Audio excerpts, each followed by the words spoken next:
Back everyone. तो आज ये हमारा OSI मॉडल का लास्ट वीडियो है। OSI रेफरेंस मॉडल का लास्ट लेयर पढ़ने जा रहे हैं, दैट इज़ एप्लीकेशन लेयर। अगर आप सिलेबस को ध्यान से देखोगे तो आप इन्हीं 7 लेयर्स को ही अलग अलग स्टडी कर रहे हो डिफरेंट यूनिट्स के अंदर। ठीक है, ये जो लास्ट के 3 लेयर आपने पढ़े, presentation layer, session layer and application layer, तो ये तीनों लेयर एक साथ मिलकर यूनिट 5 बनता है हमारा। तो वो चीज़ वहाँ पर हमारे काम आ जाएगी समझने के लिए।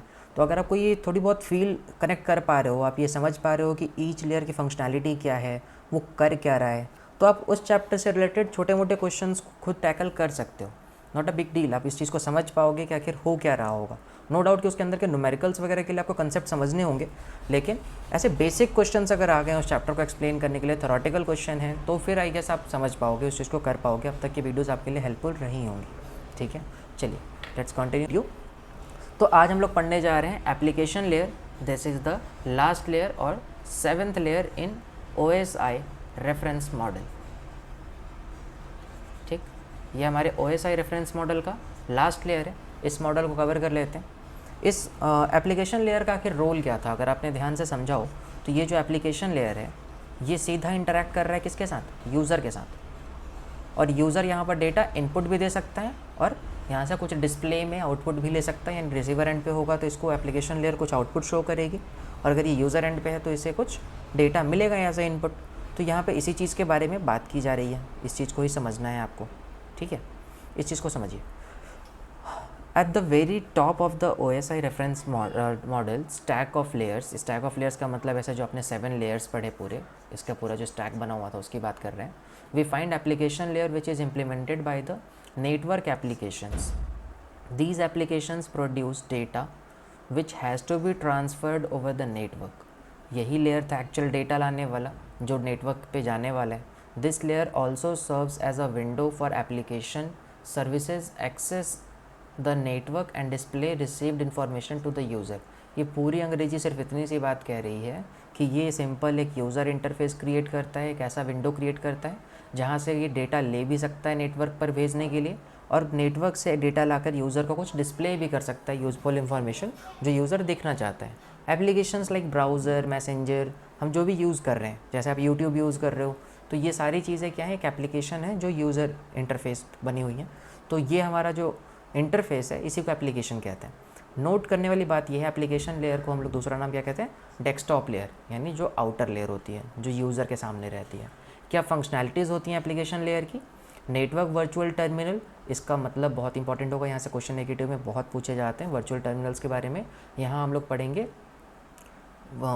सबनेटिंग के बारे में। ठीक है, वर्चुअल टर्मिनल्स के अंदर हम लोग सबनेटिंग के बारे में थोड़ा ध्यान से पढ़ने को मिलेगा जब ये टॉपिक अलग से पढ़ोगे। तो अभी के लिए हमें सिर्फ याद रखना है फंक्शंस क्या है इसकी।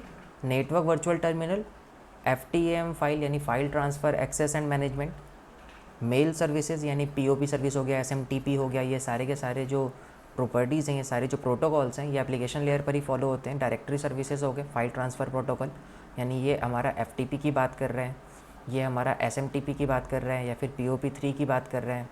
ठीक है, पोस्ट ऑफिस ट्रांसमिशन के लिए ये हमारा file transfer access and management की बात कर रहे हैं। तो ये कुछ प्रोटोकॉल्स हैं जो यहाँ पर यूज़ होते हैं। तो this is enough for application layer. Application layer बहुत इजी चीज़ है, सिंपल एप्लीकेशन की बात कर रहे हैं। सबसे आउटर मोस्ट लेयर पे है, कौन कौन सी चीज़ें यूज़ करते हो यहाँ पर, HTTP यूज़ करते हो, SMTP यूज़ करते हो, FTP यूज़ करते हो, टेलनेट यूज़ करते हैं हम लोग यहाँ पर। ठीक है, ये सारे वो प्रोटोकॉल्स हैं जो एप्लीकेशन लेयर पर यूज़ होते हैं।